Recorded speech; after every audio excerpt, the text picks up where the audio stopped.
Hello, welcome back, whichever it is, to Remembering Perfection.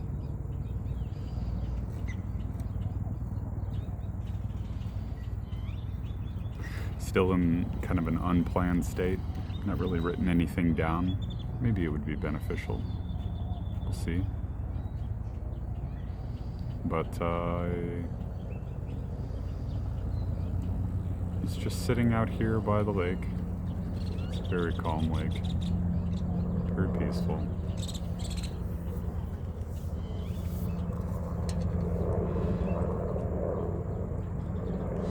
And wouldn't you know it, right as I start recording, guess what shows up directly next to me? How amazing is that?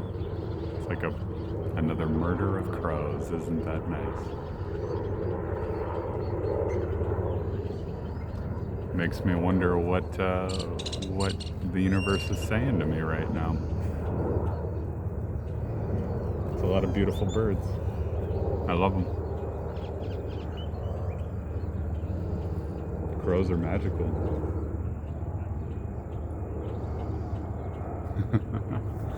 Yeah, seriously. Look at them. All over there.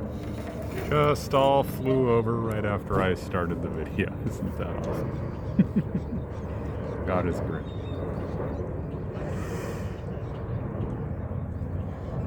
The point of me starting the video, I guess, is I was going to talk about addiction. Or the concept of addiction. What we like to refer to it as that, I mean, it's good enough.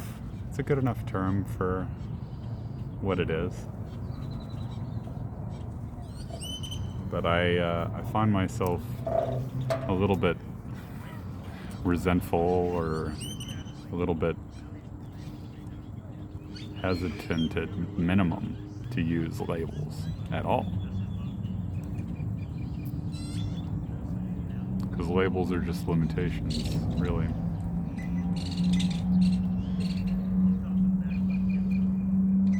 And birds are distracting me.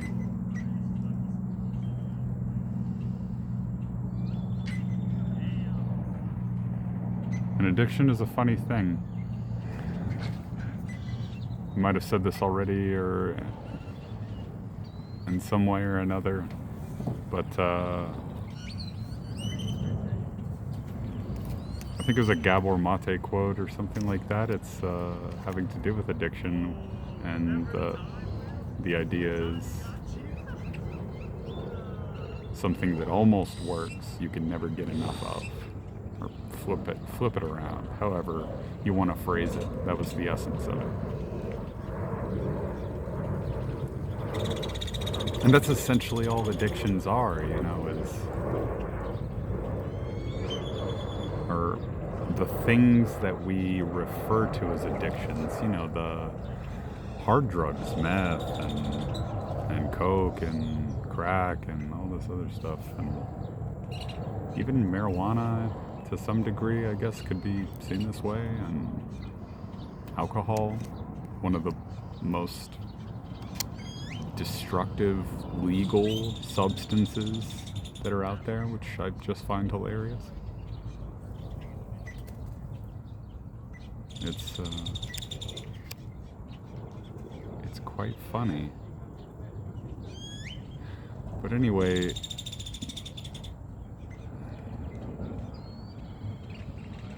what I suppose the core of it is I believe that most of us have been convinced to some degree, or maybe not most of us, just many of us, I would imagine. That's the way it seems to me, at least. I've been brainwashed into believing that we're not enough on our own, and we need something outside of ourselves in order to complete us. It's kind of like the basis of capitalism to some degree, which I'm not saying capitalism is bad, but it's very heavily promoting making more and more stuff for us to buy more and more stuff, all in the attempt to satiate this desire, this emptiness, this hole that or hollowness that we feel on the inside, the void, if you will. But it never works, and there's a reason for that. Because they tricked you. When I say they tricked you, really you tricked yourself. That's the more horrific way to think about it, or not horrific necessarily, but it can leave you in horror to realize, holy shit, I've been doing this to myself the whole time? Because that's the realization. I mean, you're doing everything to yourself. You're trying to come up with your own solutions, and since you've been convinced that it's not you, you're not the solution, according to the powers that be, well, you gotta look elsewhere.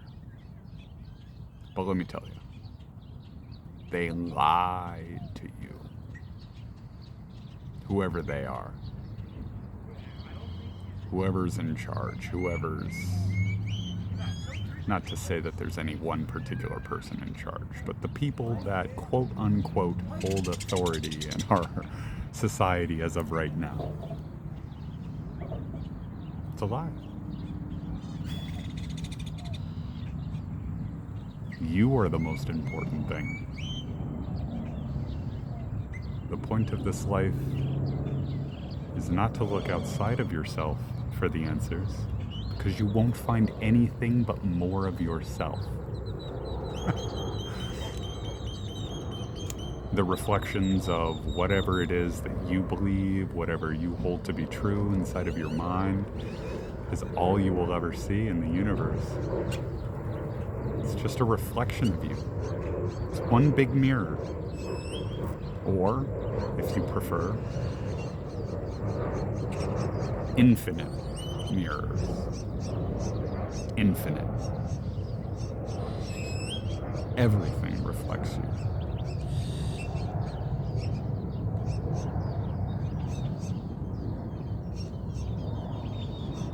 The beauty of nature.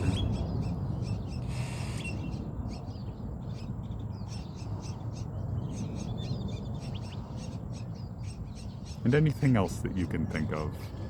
I'm just focused on nature so much because I'm sitting right next to this magically beautiful tree, pine tree, of course.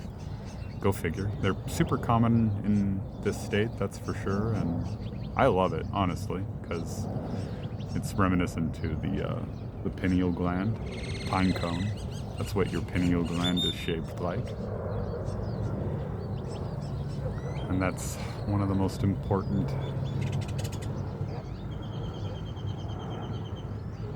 organs in your body. And unfortunately neglected to some degree. And suppressed and attacked and all this, at least in a manner of speaking. Again, you're doing it to yourself. I'm not saying that you weren't convinced by somebody else, but that it was a good idea or whatever, but, you know, it's your fault. You are responsible. This is the way the world works. But it is beautiful. Because even though you made this choice in the past, and I know you did, I did too. I made choices that were not to my best interest or did not serve me in the least bit. Of course, we all do. It's a learning experience.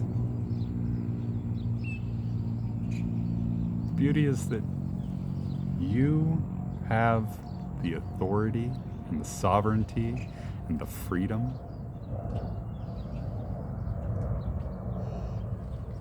to make a different choice. You're not enslaved, even though you may feel that way. I know I did. For at least a period of time in my life. Felt like a caged animal. So many of the things in this world that have become just commonplace, I find to be wildly unnatural.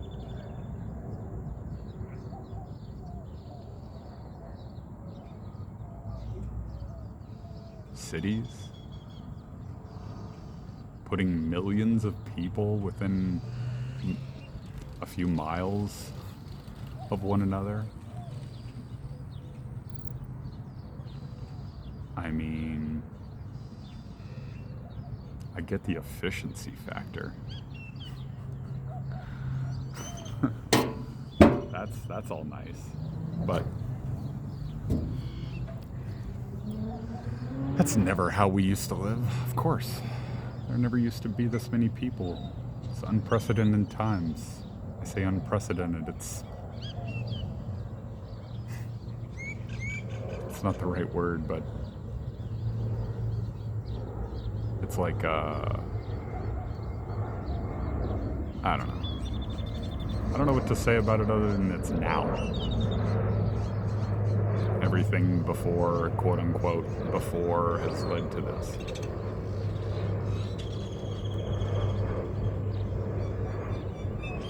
You can all see the change, right? It's all turning up. It's all getting better. It has everything to do with your mind state. The universe is mental. All of it. It's all in your head.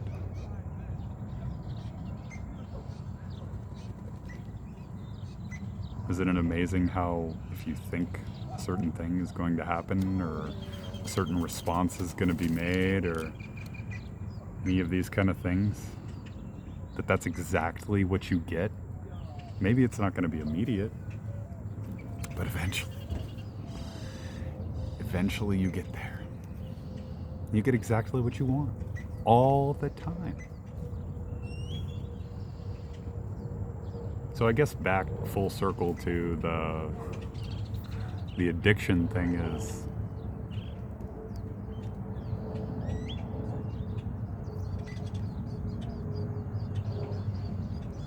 go inside. This is something that I'm still working on myself. Go inside and become addicted to you. If you have to have an addiction or claim such a thing, then be addicted to you, to learning about you, to going within and uncovering all the things that you would probably much rather keep covered up. And hey, I understand. Some of the things that I've learned about myself, or some of the things that have come out of my head and spoken into existence in certain instances, you know, when you're mad or whatever. Horrific, horrible, terrible. If you focus on that too much, you're going to get caught up thinking that you're a monster.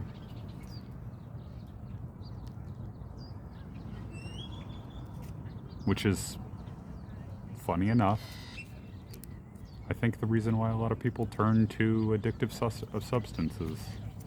Alcohol was my thing. I mean, alcohol and weed and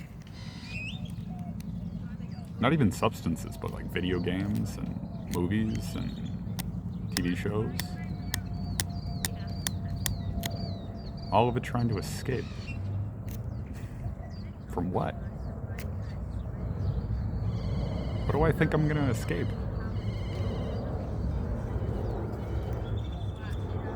It's a pointless effort. It's not like if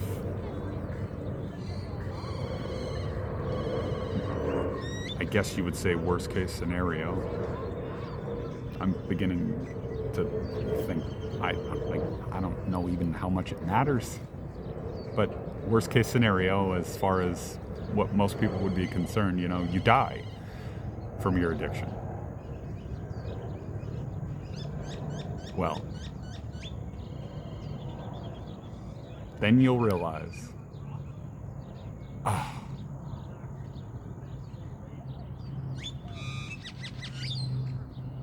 messed it up. Whoops. Now I gotta go back. You think it ends here? It's a cute idea. But it doesn't end here. You can't escape. So what is the point of addiction? Other than to soothe the human? I agree. To some degree. The human needs to be soothed, but a better way to do that is just to give yourself what you've always needed and wanted, which is love. And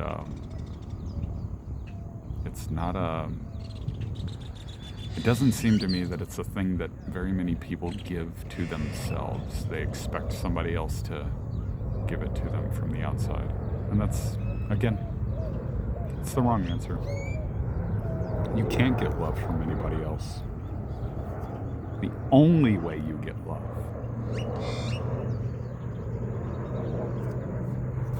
is internally. Self-love. And it's amazing how much when you start physically, tangibly showing yourself that you love yourself, it's so amazing. The universe reflects that and loves you too. That includes all the people. It's unconscious. It's vibrational. And depriving yourself of love is depriving yourself of your true vibration by insisting upon being somewhere else when you live in paradise as it stands. Anyway, I know I just went off on a little bit of a tangent, all starting with the addiction thing, but I guess if anybody's dealing with addiction out there and feels like they need some help, I know I certainly did at points in my life. There was a super dark night of the soul that I personally went through when it comes to the addiction piece, and I empathize with you. I feel for you. I understand why it is that you're doing the things you're doing or going through the things you're going through. Well, maybe not that part so much, but I understand why it is that you've chosen to do the thing to cope with the problem as you see it. And I understand. Anyway, I'm rambling again. I love you either way. God bless you. Peace and blessings be upon you. And until next time, remember who you are.